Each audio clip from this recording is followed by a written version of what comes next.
Hi అందరికీ, నేను మీ Manju. Welcome to flavours by Manju. ఈరోజు వీడియోలో మనం హెల్తీగా డైలీ లంచ్కి పర్ఫెక్ట్గా సెట్ అయ్యే 2 రకాల ఆకుకూర పప్పుని ఎలా చేసుకోవాలో చూద్దాం. ఒకటి మెంతి ఆకుతో చేసే పప్పు, ఇంకొకటి పాలకూరతో చేసే పప్పు. 2 చాలా ఈజీగా, సింపుల్గా, టేస్టీగా చేసుకోవచ్చు.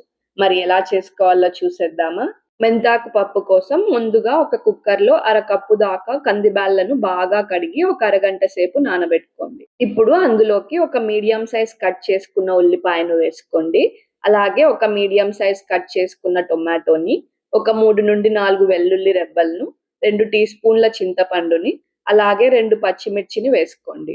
ఇప్పుడు అందులోకి ఒక కప్పు దాకా బాగా కడిగిన మెంతి కూరని వేసుకోండి. తర్వాత అందులోకి అర టీ స్పూన్ దాకా పసుపుని, 1 టీ స్పూన్ దాకా కారంను, అర టీ స్పూన్ దాకా జీలకర్రను వేసి అంతా ఒకసారి కలుపుకోండి. ఇప్పుడు కుక్కర్ మూత మూసి స్టవ్ మీద పెట్టి ఒక 4-5 విజిల్ వచ్చేదాకా మీడియం ఫ్లేమ్ లోనే ఉడికించుకోండి.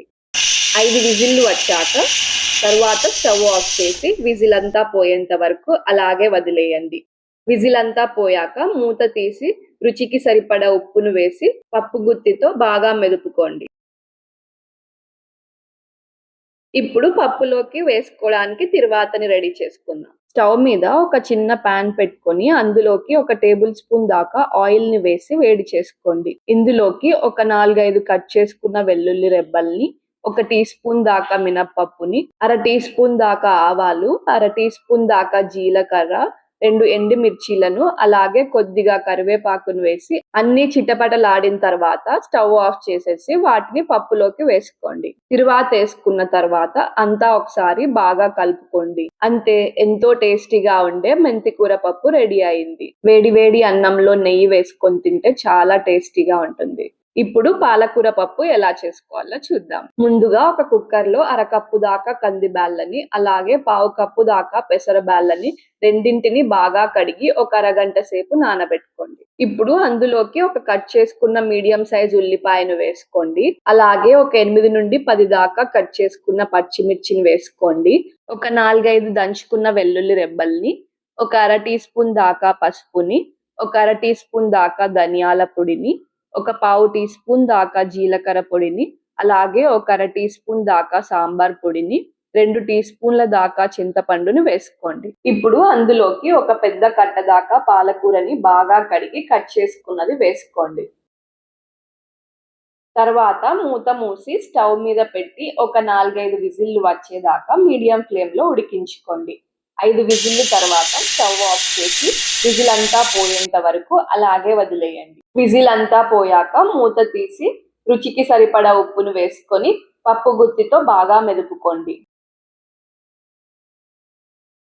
ఇప్పుడు పప్పులోకి వేసుకోవడానికి తిరువాతని రెడీ చేసుకుందాం. స్టవ్ మీద ఒక చిన్న పాన్ పెట్టుకొని అందులోకి ఒక టేబుల్ స్పూన్ దాకా ఆయిల్ ని వేసి వేడి చేసుకోండి. ఇందులోకి ఒక 4-5 కట్ చేసుకున్న వెల్లుల్లి రెబ్బల్ని, 1 టీ స్పూన్ దాకా మినప్పప్పుని, అర టీ స్పూన్ దాకా ఆవాలు, అర టీ స్పూన్ దాకా జీలకర్ర, 2 ఎండుమిర్చీలను, అలాగే కొద్దిగా కరివేపాకును వేసి అన్ని చిటపటలాడిన తర్వాత స్టవ్ ఆఫ్ చేసేసి వాటిని పప్పులోకి వేసుకోండి. తిరువాత వేసిన తర్వాత అంతా బాగా ఒకసారి కలుపుకోండి. అంతే, ఎంతో టేస్టీగా ఉండే పాలకూర పప్పు రెడీ అయిపోయింది. వేడి వేడి అన్నంతో నెయ్యి వేసుకొని కొద్దిగా అప్పడాలు పెట్టుకొని తింటే చాలా టేస్టీగా ఉంటుంది. మీరు కూడా ఈ 2 రకాల పప్పుల్ని ఇంట్లో నేను చెప్పిన విధంగా ట్రై చేసి టేస్ట్ చేశాక ఎలా వచ్చిందో కమెంట్ చేయండి. ఈ వీడియో నచ్చితే లైక్ చేయండి, మీ ఫ్రెండ్స్ కి, రిలేటివ్స్ కి షేర్ చేయండి.